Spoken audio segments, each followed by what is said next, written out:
world free from attachment and steadfast in purpose. Purport by His Divine Grace, A.C. Bhaktivedanta Swami Srila Prabhupada. So we're reading from Canto 3, Chapter 31, text number 47. A sane person who has understood the philosophy of life and death is very upset upon hearing of the horrible, hellish condition of life in the womb of the mother or outside of the mother. But one has to make a solution to the problems of life. A sane man should understand the miserable condition of this material body without being unnecessarily upset. He should try to find out if there is a remedy. The remedial measures can be understood when one associates with persons who are liberated. It must be understood who is actually liberated. The liberated person is described in Bhagavad Gita, one who engages in uninterrupted devotional service to the Lord, having surpassed the stringent laws of material nature, is understood to be situated in Brahman. Brahman means in spiritual condition of life.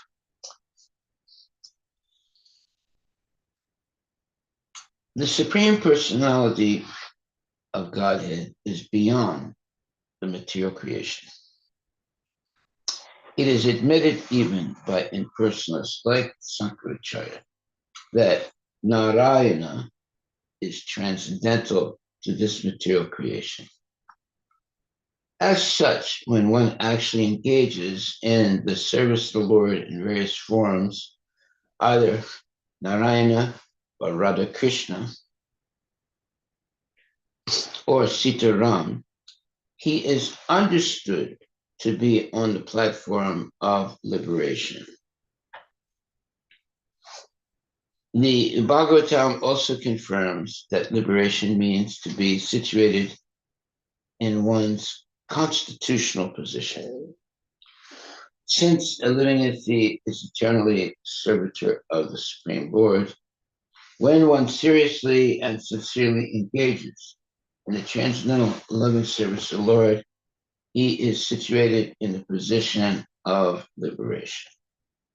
One should try to associate with a liberated person, and then the problem of life, namely birth and death, can be solved. While discharging devotional service in full Krishna consciousness, one should not be miserly. He should not unnecessarily show that he has renounced this world. Actually, renunciation is not possible.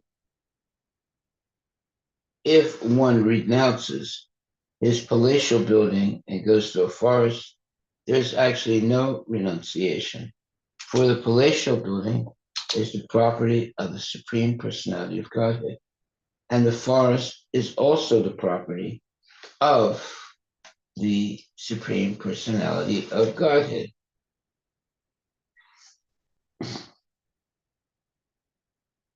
If the changes from one property to another, that does not mean that he renounces. He was never the proprietor of either the palace or the forest. Renunciation necessitates renouncing the false understanding that one can lord it over material nature. When one renounces this false attitude and renounces the puffed up position that he is also God, That is real renunciation.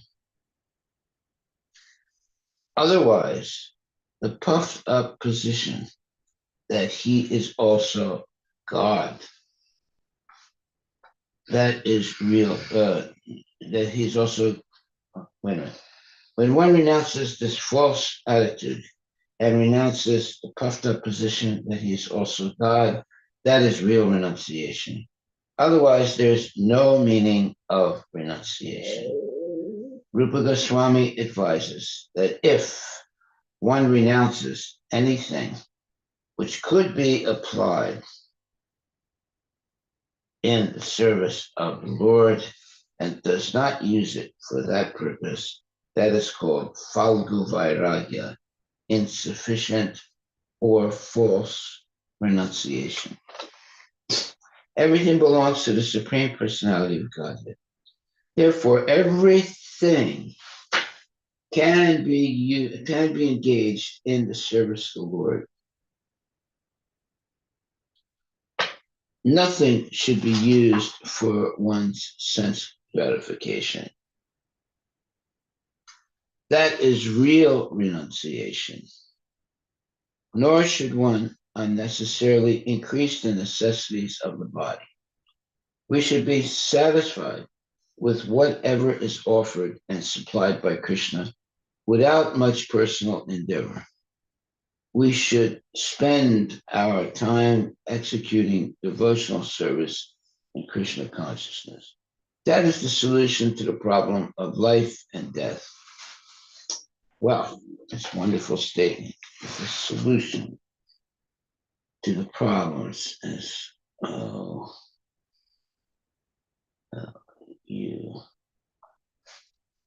the solution to the problem of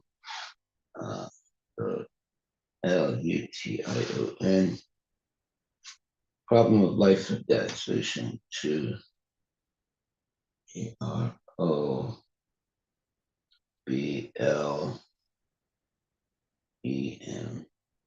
problem of life of death, of life and death, of life and death. E-E-A-T-H. Okay. Let's take a look at this a little bit more.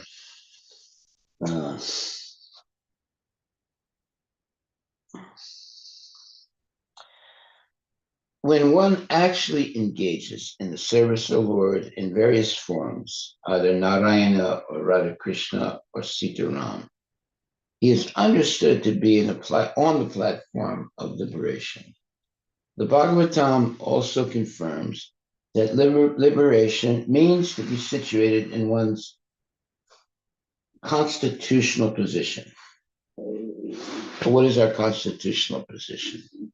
To be the eternal servant of Krishna. And because of that, we should engage in the service of Krishna without any desire for lording it over material nature. That's why it says, when one actually engages in the service of the Lord in various forms, either Narayana or Radha Krishna or Sita Rama, he is understood to be on the platform of liberation. The Bhagavatam also confirms that liberation means to be situated in one's constitutional position. What does it mean, constitutional position? It means that is what our real position is eternally. We're never going to become God, but we can become the servant of God. So that's our constitutional position, to always be the servant of God without the false ego of trying to be the Lord ourselves. So many people are trying to be the Lord, controlling the controller and the enjoyer. But we are actually the controlled and the enjoyed. Krishna is the enjoyer, and Krishna is controlling us. But if we try to be the controller and the enjoyer ourselves, then we're completely under the grip of Maya.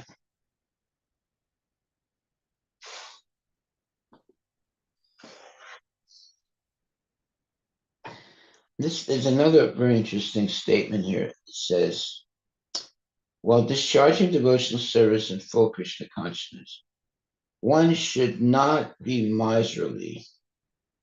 He should not unnecessarily show that he has renounced this world. Whoa. Actually, renunciation is not possible. If one renounces his palatial building and goes to a forest, there is actually no renunciation. For the palatial building is the property of the Supreme Personality of Godhead, and the forest is also the property of the Supreme Personality of Godhead. If he changes from one property to another, that does not mean that he renounces. He was never the proprietor of either the palace or the forest. Renunciation necessitates renouncing the false understanding that one can lord it over material nature. When one renounces this false attitude and renounces the puffed up position that he is also God, that is real renunciation. Otherwise, there's no meaning of renunciation.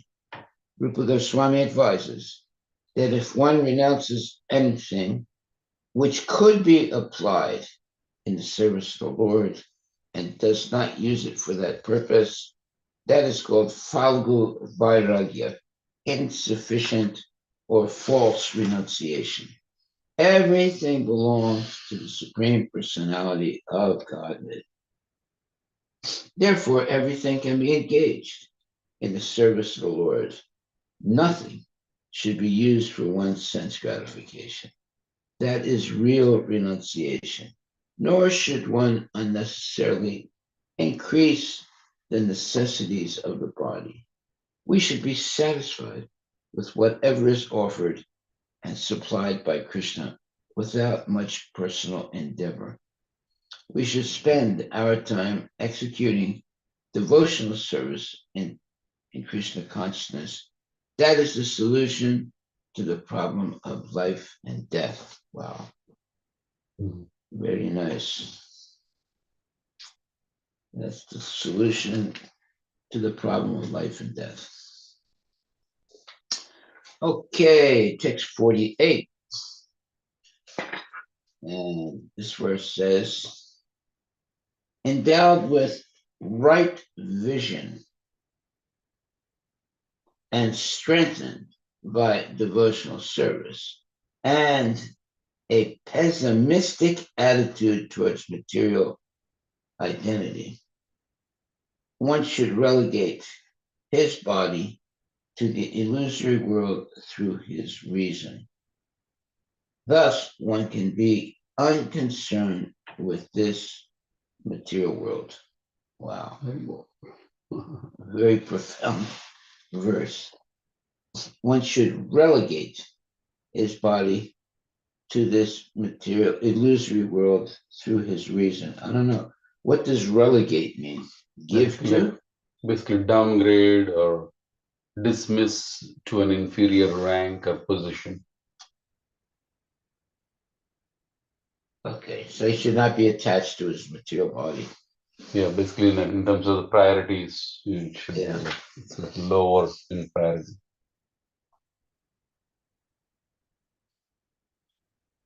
So endowed with right vision and strengthened by devotional service and a pessimistic attitude towards material identity, one should relegate his body to this illusory world through his reason. Thus, one can be unconcerned with this material world. So relegate means give to. One should deprioritize, basically. What? Deprioritize or give lower emphasis Yeah. or a downgrade.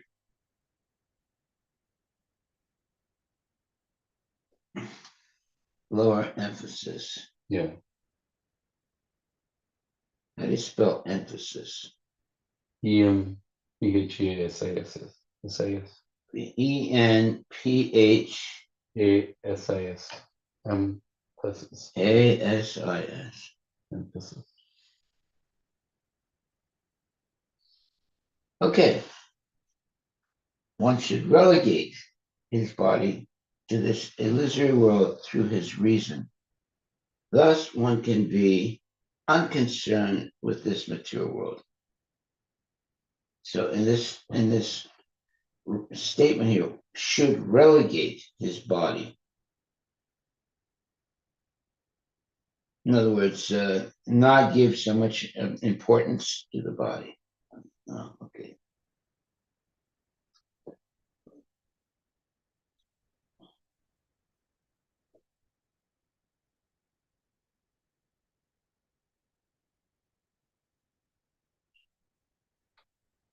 One second. All right. Purport by His Divine Grace, A.C. Bhakti-Vedanta Swami Prabhupada. It is sometimes misunderstood that if one has to associate with persons engaged in devotional service, he will not be able to solve the economic problem. To answer this argument, it is described here that one has to associate with liberated persons, not directly, physically, but by understanding through philosophy and logic the problem of life. It is stated here,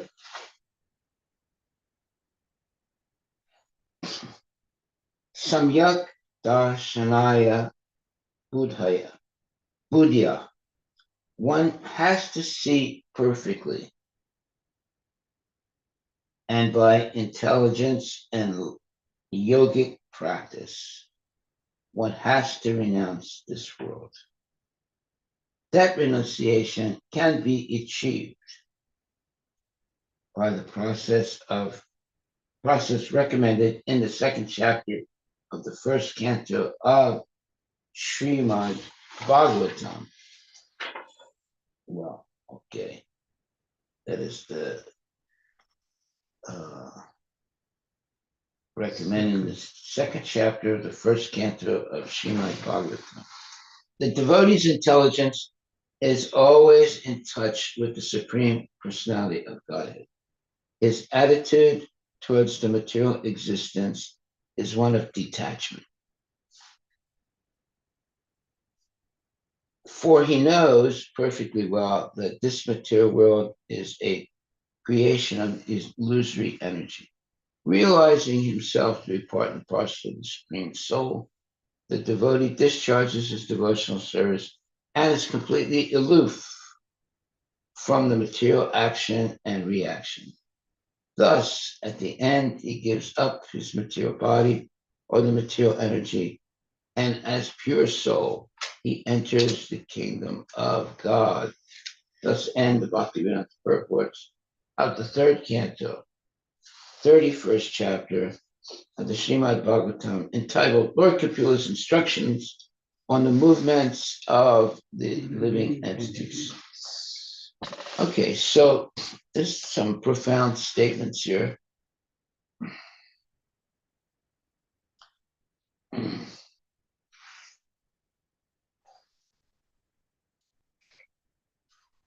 The devotee's attitude towards the material existence is one of detachment, for he knows perfectly well that this material world is a creation of illusory energy. realizing himself to be part and parcel of the Supreme Lord, the devotee discharges his devotional service and is completely aloof from material action and reaction. Thus, at the end, he gives up his material body or the material energy, and as pure soul, he enters the kingdom of God. Very interesting statement. So one should be completely aloof from material action and reaction. Okay, most people are very disturbed by action and reaction, but the devotee should be neutral and not affected by the action and reaction in the material world. Well, you can look at what's happening today, you know. So you have Ukraine and Russia. They're engaged in action and reaction. One, like Ukraine, destroys some property in Russia.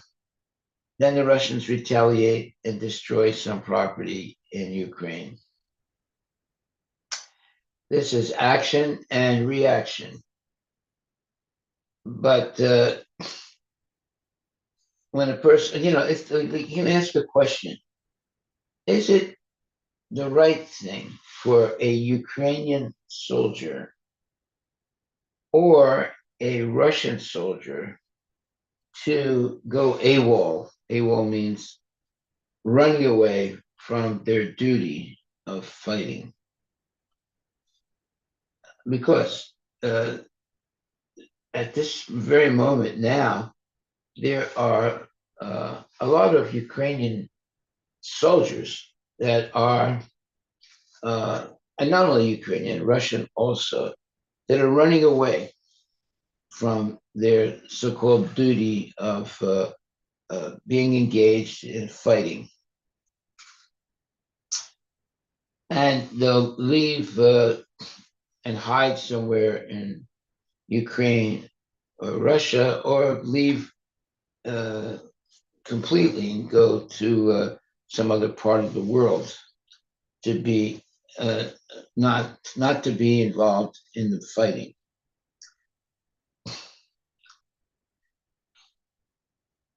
That's why it says here, realizing himself to be part and parcel of Supreme Lord, the devotee discharges his devotional service and is completely aloof from material action and reaction.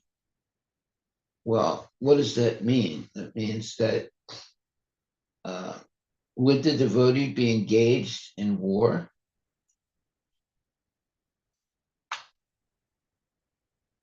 How can you discharge your devotional service if there's a war and at the same time be completely aloof from material action and reaction?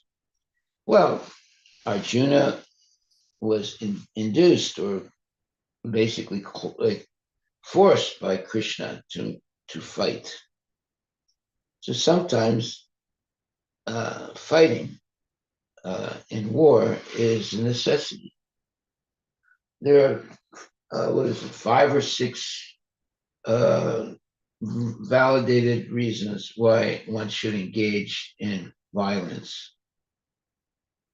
If someone tries to kidnap your wife, someone tries to set your house on fire, you know, there's like five or 6 points where it gives you the legitimate reason to defend yourself and fight and use means of, let's say,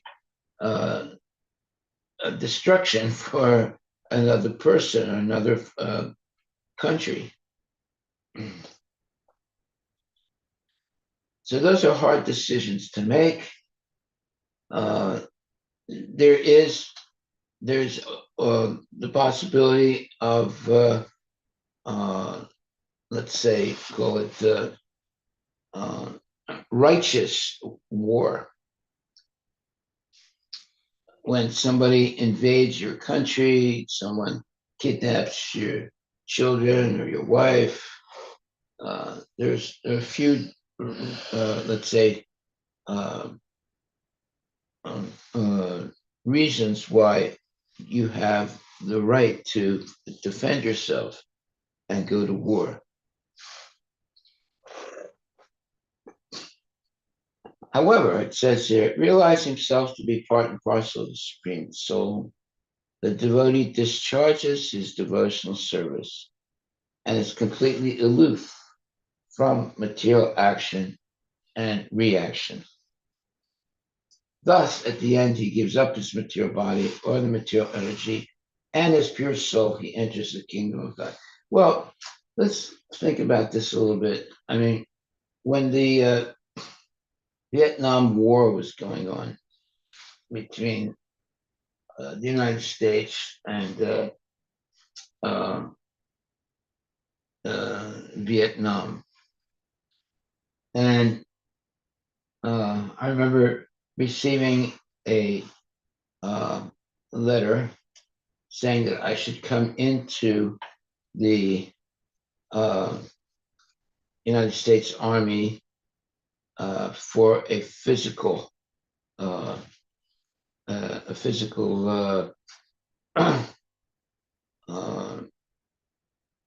so that they could decide whether I should uh, join the army or not.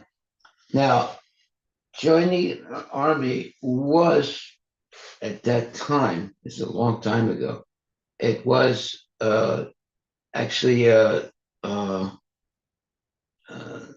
it was a necessity to actually come in and become a member of the United States Army. So, but I was hell bent not to do that. But I didn't want to run away, and I'd be something like a fugitive if I did that. So I did go in to have my physical examination to see if I was physically fit to be trained to be a soldier. So what did I do? I was in Philadelphia, so at that time I decided to go to New York and become very highly intoxicated. And then the next morning, I came back by the next morning to go to the physical. Uh, you have to go to the army post wherever it is, and they give you a physical examination to see, if you have flat feet or if you know, uh, if you're actually uh, a good specimen to fight, to be trained. Right? So I went to New York and I got very intoxicated. And then somehow or other, I came back to Philadelphia to go to the examination for the you know, to be become a soldier in the United States Army. So when I went in front of the doctor who uh, tried to determine if I was eligible to enter the army, I was a complete wreck. I hadn't slept for a couple of days. I was intoxicated and so forth. So when the doctor saw me, uh, he what did he say to me? He said, are you an addict?" Right? I said, "Yes." He said, "If you'll sign this paper saying that you are addicted to marijuana or you're addicted to heroin or something like that, he said, I'll let you go. I'll say that you're not physically fit to enter the army. And when he said that, I was really happy. I said, okay. Now, why did I do that? Because I really did not want to be to go into the army and be trained and then end up, in the Vietnam War somewhere. I mean, so many young men were being killed in that war. Some people were all excited to go to war, but myself, I realized it'd be a waste of my time. Because, first of all, the United States was not really, uh, their strategy was not to win that war. Now, in the Second World War, the United States was determined to win the war. But the Vietnam War, they were not determined to win the war. And they were just sending people to fight, hoping that the hippies that were entering the battle would die, you know. And so there were a lot of young men, and I forget how many people died in the Vietnam War, but it was a large number. And at that time, the hippie movement was really at its height.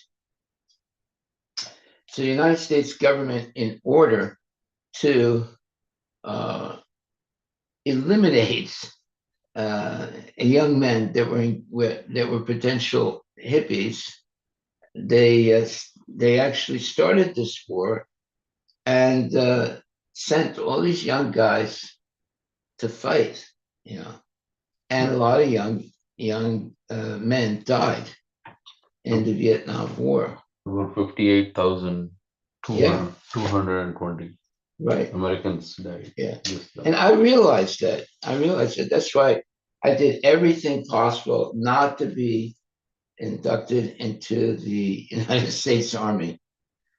And when I came in front of the doctor who was doing it, an examination, a physical examination, to see if I was eligible to be trained as a soldier, he saw that I was a junkie. Uh, I had I was completely intoxicated.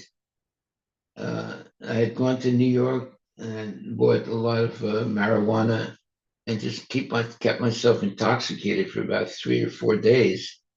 And when I went in for my physical, I looked like a wreck. And he did not accept me. You know, he said, "Are you willing to admit that you are an addict?" I said, "Yes, sir." That means that I would never get a job in the United States Army. Never get never be uh, a member of the United States Army or get a job related to the United States Army. So I didn't care because I knew I didn't want to be part of the United States Army in any way. So he, had me sign some paper admitting that I was a addict, and he said, "Okay, you go away now. We don't need you in the army." uh, Now, why did I do that? Because I knew that that's the uh, the war that was going on at that time with the Viet Cong. Uh, the United States did not want to win the war, and when they wanted to stop the hippie culture. And so many young men were becoming hippies, and to stop that, they got these young men to come into the army, even though they were, really not specimens of real warriors. And a lot of those young men died. And how many you said? Some 50,000? 58,000. 58,000. Yeah. Unbelievable. Anyway, I think I made the right decision. So when they saw how intoxicated I was, the doctor said, "Well, are you an addict?" I said, "Yes, sir." He said, "If you'll sign this paper, I will, you know, say you're not fit to join the army." And I signed the paper. Now, as soon as I signed that paper, I knew that in the rest of my life, I would never be able to get a job in the United States Army or in some kind of position, like to be maybe a elected person, uh, running for election because if you're going to become an elected person in the United States government, they'll you're going to get uh, investigated to see, who you or what you've done previously in your life. And by signing that paper, I knew that I would never be able to get a job in the United States Army. But I didn't really care. For me, that was a thank you very much. I don't want to be part of the United States Army. But when I was in the building where these physical examinations were taking place, there were people there that actually wanted to join the army. They were excited to get be inducted into the United States Army. And I mean, more power to them. But I had no desire at all to do that.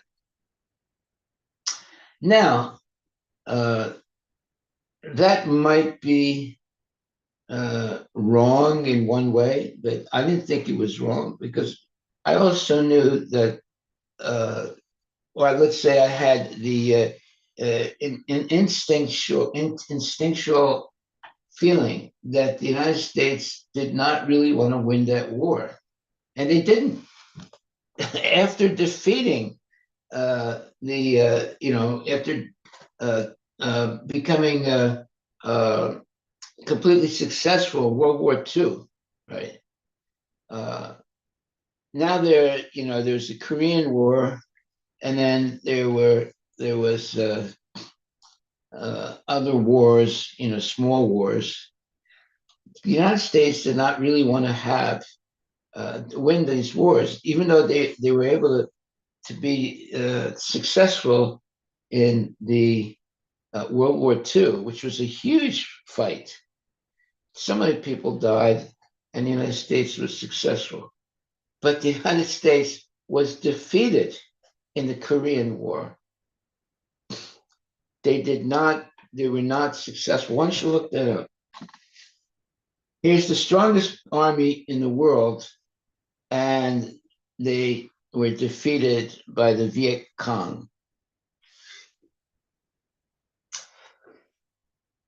And the question is why? It's because they did not want to win the war.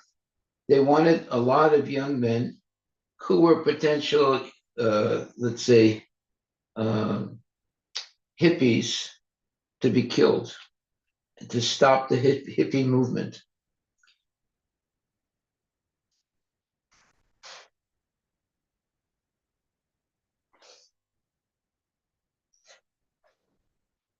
And a lot of people that were inducted into the army at that time, uh, many of the young men became were smoking marijuana and were not really serious warriors. Of course, there were some guys that were real serious about killing the Viet Cong, but a lot of them were not really serious, and for some reason or other, they went to into battle and were killed. What does it say?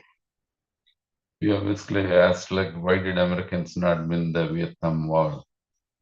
So there isn't one single reason why US lost in Vietnam, but instead a combination of military, political, and cultural and strategic factors combined to undermine American efforts. Number one, mismatch between US military doctrine and guerrilla warfare. American military strategy was built around conventional warfare, massive firepower, large scale maneuvers, and attrition measured by body counts. However, the Viet Cong and North Vietnamese army fought an irregular guerrilla style war. They employed hit and run tactics, ambushes, and used the dense jungle terrain to their advantage. US forces, despite their technological and numerical superiority, found it difficult to engage an enemy that avoided fixed battles and blended into the civilian population. This mismatch made it hard for the American commanders to force a decisive military victory. Number two, inadequate political and psychological objectives. There it is, right there. The US aimed to contain communism and to support a non-communist South Vietnamese regime, but its political objectives were never clearly defined or fully attainable. While American military actions such as extensive bombing campaign inflicted heavy casualties, they failed to break the will of the North Vietnamese or to win over the South Vietnamese population. Instead, these tactics sometimes backfired. Gal- See, look, before that, near the end of World War II, the United States used atomic bomb to defeat the Japanese. Now, fast forward, they're fighting in Vietnam, right? And before it was the Japanese, now it's the Viet Cong. They're fighting the Viet Cong. They could have defeated them if they wanted to by using, the atomic bomb.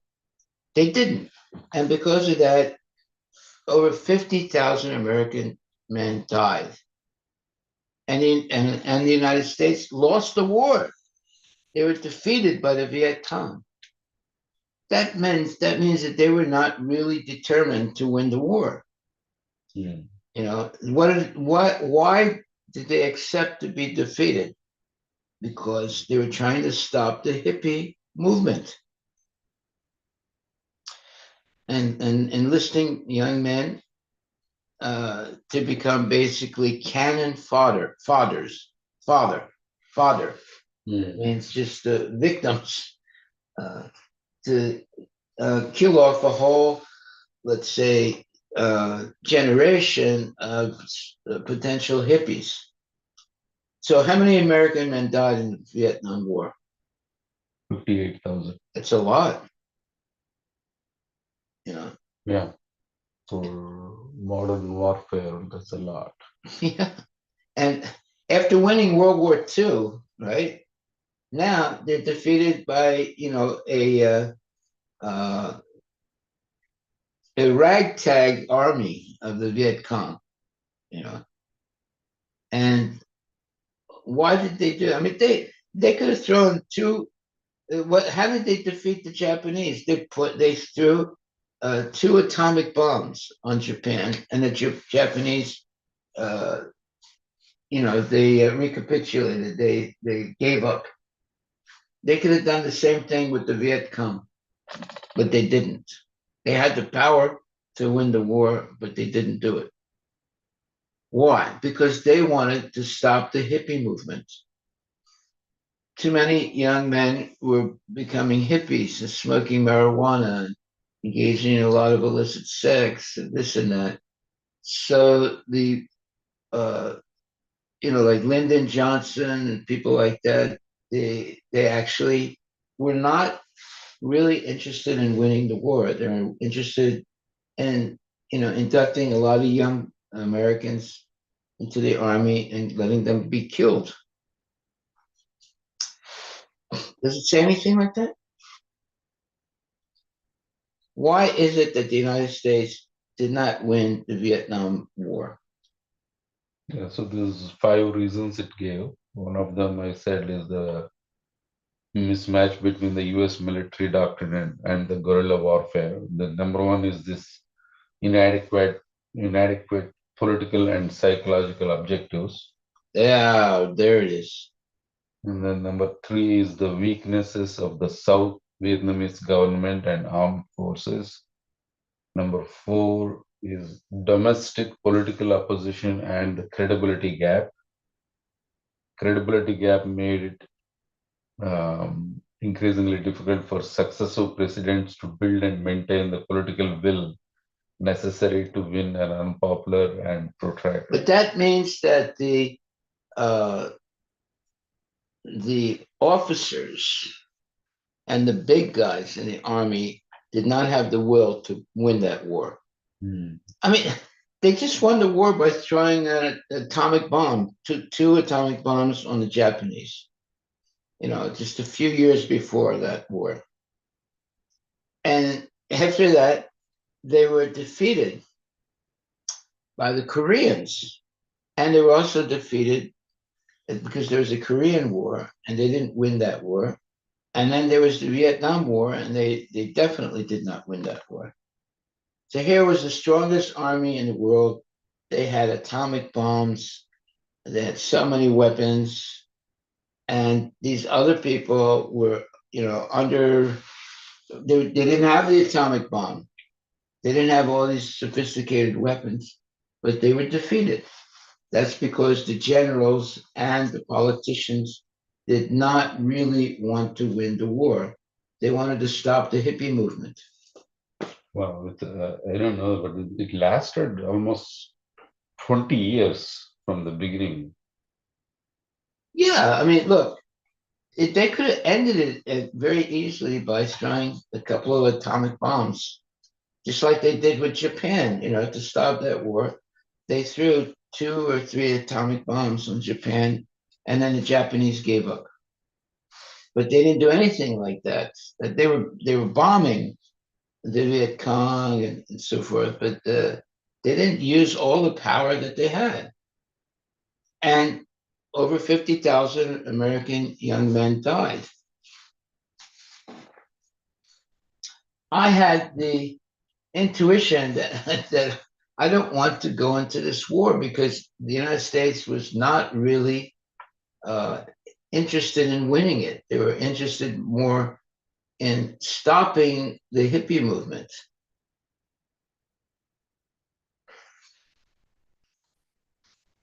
So if you're part of an army that is not hell bent on winning the war, then it's no reason at all to fight in such an army. You're just going to be cannon fodder, as they say. They're going to put you in the front line, not train you properly, and you just get killed easily. And that type of war was extremely dangerous because it was guerrilla fighting. The Viet Cong were fighting as guerrillas. They had underground tunnels, and they were not fighting in a conventional war way. Like face to face. They were always hiding and then killing American soldiers. Uh, the American soldiers were not fighting. Were used to fighting face to face, but the Viet Cong was using guerrilla tactics all the time and killing so many young men.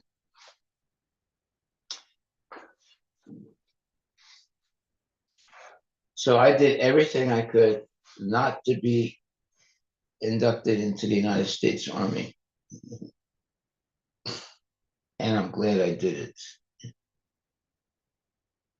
But I saw young men there; they were excited to go to war, and a lot of those men were killed.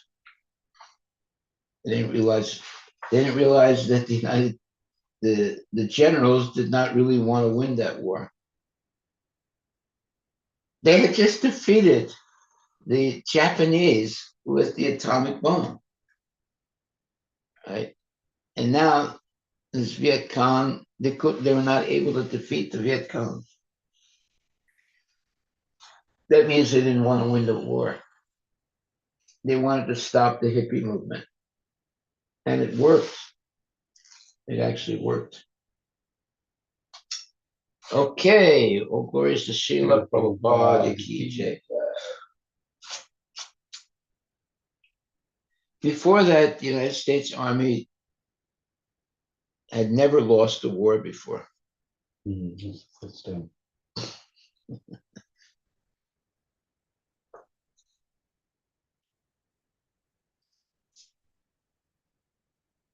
All right. So, Any are there any questions? questions online?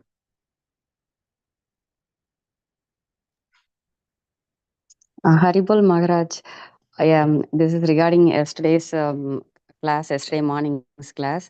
Elon Musk, you were telling about you were talking about it, but many of our devotees are like having a Tesla, right? Is that we should not encourage buy those product, or like we should not keep him as a role model? What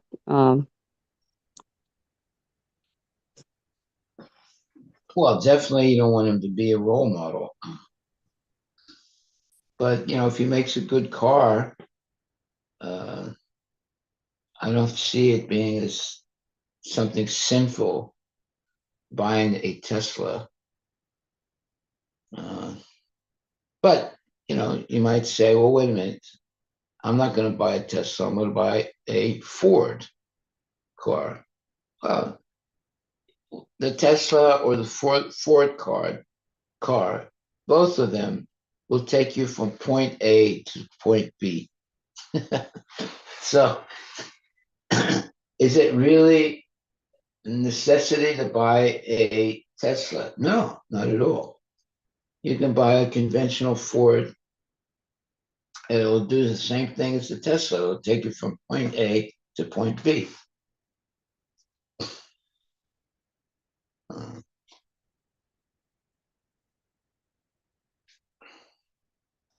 So why would one want to buy a Tesla and make Elon Musk rich?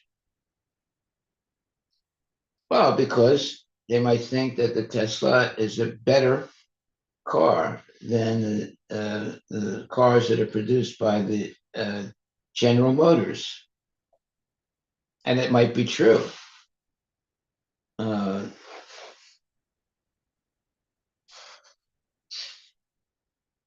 I never had, when I was driving, I never drove uh, like a Tesla or anything like that. I always had General Motors trucks or General Motors, cars. And it got me from point A to point B. Maybe it used more gasoline, but that didn't bother me as long as it got me from point A to point B, right?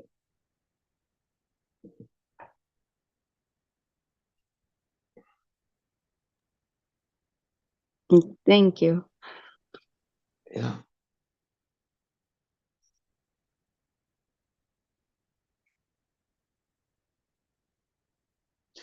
So why is it that people are more attracted by Teslas than, let's say, General Motors cars? And uh, it's basically uh, sense gratification. Is it Maharaj? Because sometimes, for example, people when they buy a car, I mean, if they're buying it because somebody neighbor has it and so on, that's one thing. But if they're doing an analysis in terms of the total cost of ownership, let's say if I own a car for 10 years between a Ford or a GM versus, let's say, Tesla, and if the math shows that, you're saving money, over that period, I think that's how most people look at it, right? Because, and then there's other subtle aspects like safety, which car has, because more safety record than the other car. So I think, this is where all these people that review these cars, I don't think Tesla is winning because of people want to make Elon Musk rich.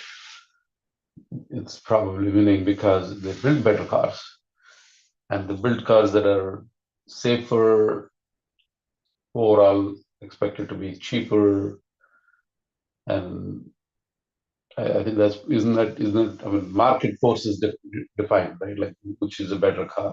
Yeah, but the Teslas are much more, uh, let's say, uh, bad for the environment than the conventional cars. The the uh, what do you call this? The batteries in the Teslas are much more dangerous than the batteries in conventional cars. So you're going to end up with millions of cars that are contaminated and end up in junkyards and much more contaminated than the conventional cars because of their batteries. Why don't you look that up? The Tesla battery, right? It has a battery, doesn't it? Mm-hmm. Yeah. Yeah. So what are the chemicals that go into that battery? Tesla batteries, like the other lithium ion batteries, do have environmental impacts, but whether they are more dangerous for the environment depends on which stages of the battery's life cycle you consider. So the number one is raw material extraction and battery manufacturing. Lithium, cobalt, nickel, and other metals used in lithium ion batteries are typically extracted using energy intensive and sometimes environmentally harmful processes. For example, lithium mining can consume huge amounts of water and may pollute local water supplies. Um, so that's one, and then number two is battery use in operations. Once in operation, Tesla batteries enable vehicles to run with no tailpipe emissions. Over their lifetime, EVs generally emit far fewer greenhouse gases than internal combustion engine vehicles, especially as power grids become greener. Studies have shown that even with higher upfront manufacturing emissions, EVs' total life cycle emissions are lower than those of the comparable gasoline vehicles. So if you take the end to end, they're saying that the EVs contribute less to the environment impact. End of life recycling and disposals. That's Lithium where the difference is right there. lithium ion battery recycling is still evolving. Tesla claims high recovery rates for key metals, and its in-house recycling initiatives reportedly recover a large portion of valuable materials. However, the recycling processes themselves can be energy intensive, may release pollutants if not managed properly. Advances in recycling technology and increased recycling rates are expected to improve the overall environmental footprint of the battery use. Comparative perspective against the internal combustion engine. Although battery production has a high environmental cost, most life cycle assessments conclude that EVs, including those powered by Tesla batteries, are better for the climate than the internal combustion vehicles when you consider emissions from fuel extraction, refining, and combustion over the vehicle's lifetime. I don't agree with that statement. That's based on some research. I mean, it could be influenced research. That's junk science. Those batteries, are more dangerous than the conventional batteries.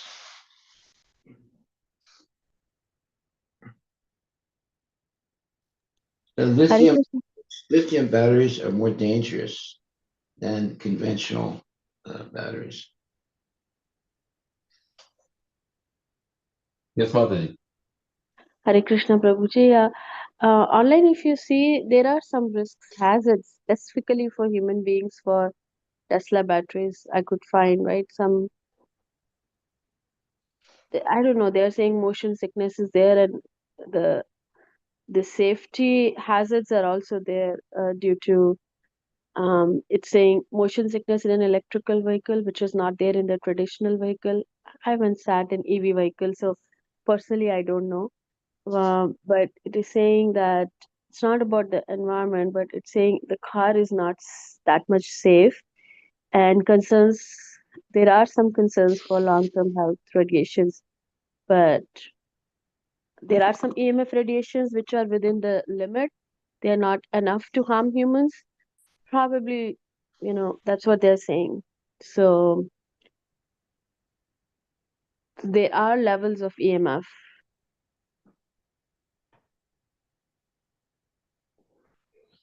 but they're saying the levels are not that dangerous. Yeah.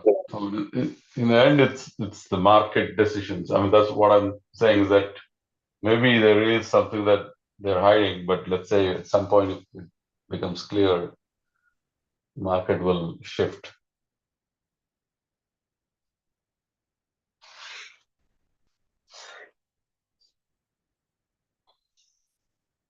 We'll have to wait and see. Sometimes, yes, new innovations, initially they may look really good on paper, or they may manipulate too. Well, you have to also take into account what effect they're going to have on the environment when they end up in the junkyard. Mm-hmm. Yeah.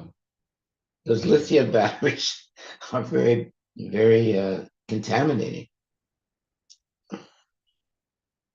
So you have to take into account. It's just like, atomic refuse, it's a big problem dealing with atomic junk. Mm-hmm. And it costs a lot of money trying to avoid contaminating the water and by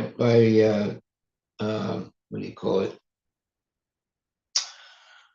Dealing with atomic refuse. Atomic It's very waste. dangerous. Yeah.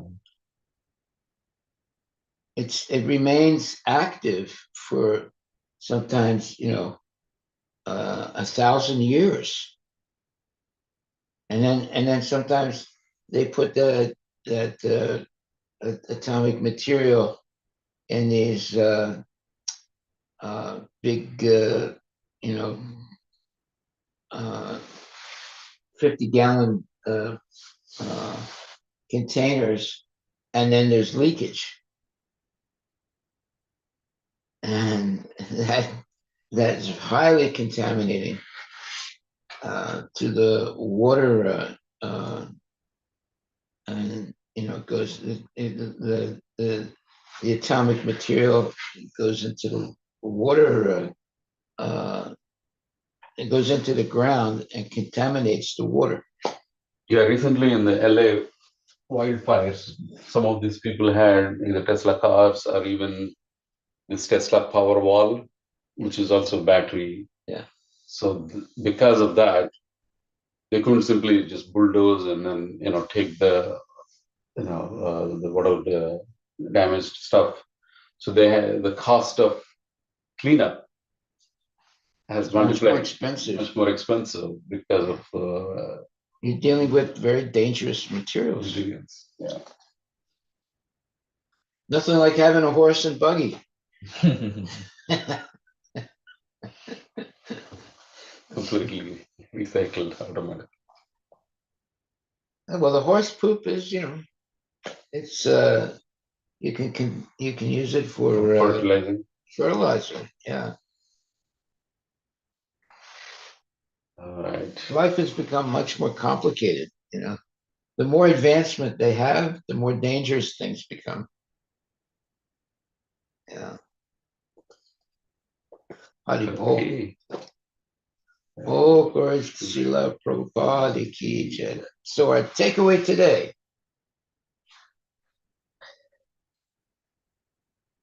Realizing himself to be part and parcel of the Supreme Soul, the devotee discharges his devotional service and is completely aloof from material action and reaction. Thus, at the end, he gives up his material body or the material energy, and as a pure soul, he enters the kingdom of God.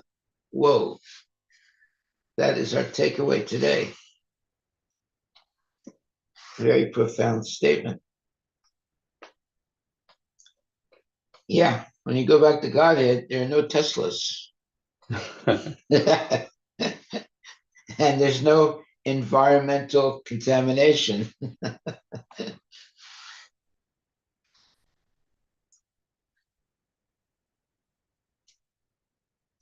Yeah, another 10 years is going to be, hundreds and millions of Teslas in junkyards. What's going to happen with all those lithium batteries? And I don't know. I don't think it's a good thing. Mhm. It's going to be a lot of contamination. And now you have to get rid of the contamination. But there's just so much junk that you can send to third world countries. At a certain point, they're going to refuse to accept junk anymore. It's coming from the United States because it's going to contaminate their country. Yeah. There are countries now that are refusing to receive junk from the United States. So now, how's the United States going to get rid of all that junk? Yeah,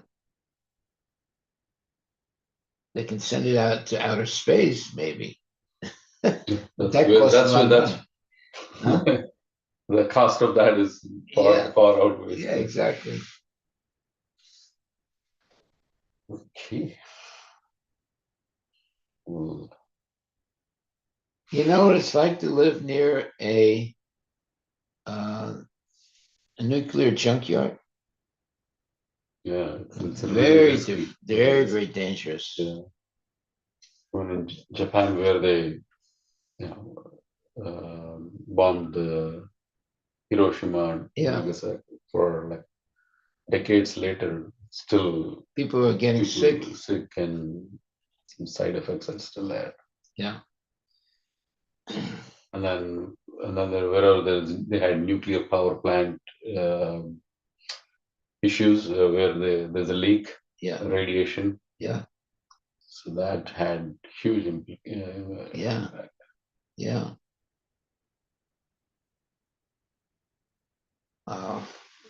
It's dangerous. Nuclear power is dangerous. Yeah. Recycling nuclear things, it could take 1,000 years for it actually to be recycled. Mm. So they put it in these 50 gallon 50 gallon or 100-gallon containers, right? But sometimes those containers get rusty, and then there's leakage, and then it has a huge hazard. It goes into the environment. Yeah. There are places where these thousands of these 50-gallon or 100-gallon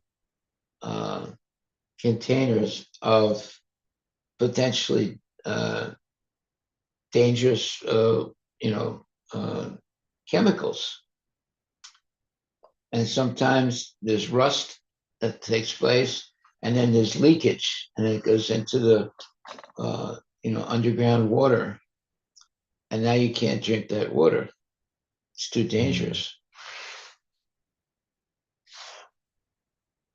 If you look it up, you'll see there have been instances of that, and it's caused a lot of havoc in people's lives. They can't drink the water; it's too contaminated. So they have to bring in water. It costs more money. Bring in water to drink from outside their neighborhoods or their city. Yeah.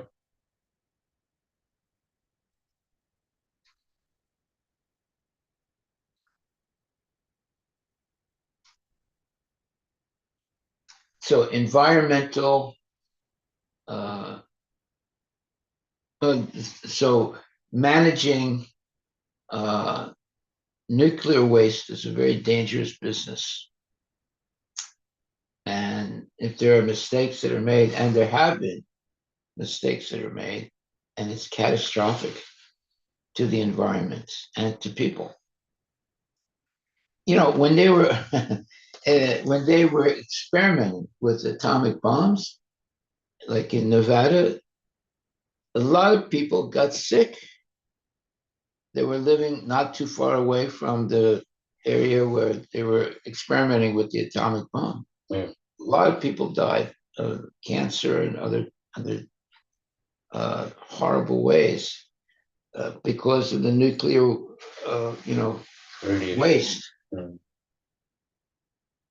They're actually igniting atomic bombs in the United States.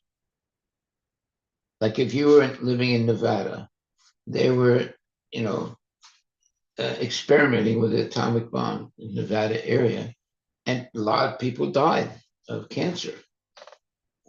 Why don't you look that up? Yeah.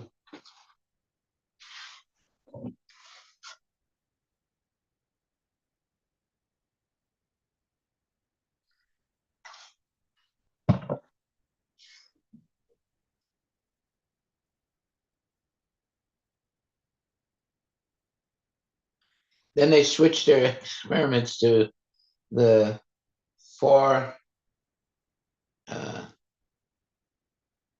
far away in the Pacific Ocean, in small islands in the Pacific Ocean that are completely contaminated now because they were testing their atomic bombs. They stopped at testing the atomic bombs in the United States and they went to these islands in the far Pacific Ocean and started contaminating islands in the Pacific Ocean.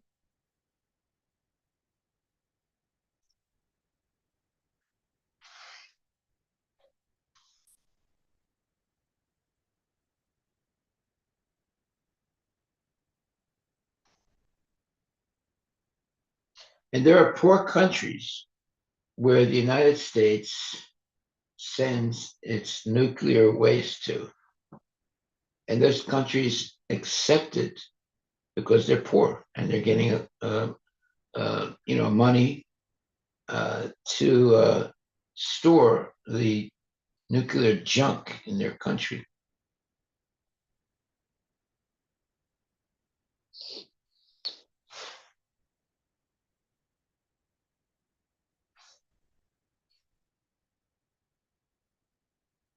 Yeah, so there's increased rates of cancer and other radiation-related illnesses in communities, downwind of the test site In Nevada. in Nevada. Yeah. I mean, there's no direct death, but these are all long-term health effects of radioactive fallout that contributed to a significant number of premature deaths among those communities. Yeah. What do you expect? They're experimenting with atomic bombs, right? And if you live, let's say, 10 miles away, you're going to have an effect. It's going to have an effect on the people, on the water, and on the atmosphere. Yeah, So it's better to leave it to the Lord to manipulate the energy better. Uh, He can take from milk, grass to milk, and through the creation that he has, like a cow, how it converts from a grass to milk, and it's all a miracle, yeah. so all this energy manipulation. It's all manipulation of matter from one entity, but through the living entity. Yeah, but Through the Lord. why should they be making these dangerous chemicals and bombs and things like that, and then testing them in the United States, somewhere in the United States? Obviously, there's going to be, a serious uh, consequence by doing that. So then they started, testing atomic bombs in Southeast Pacific islands.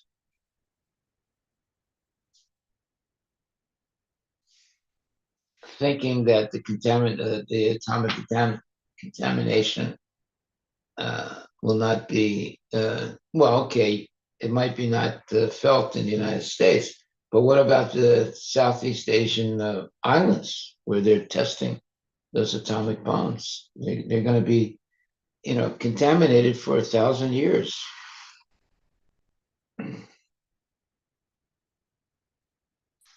Okay. Time check. So,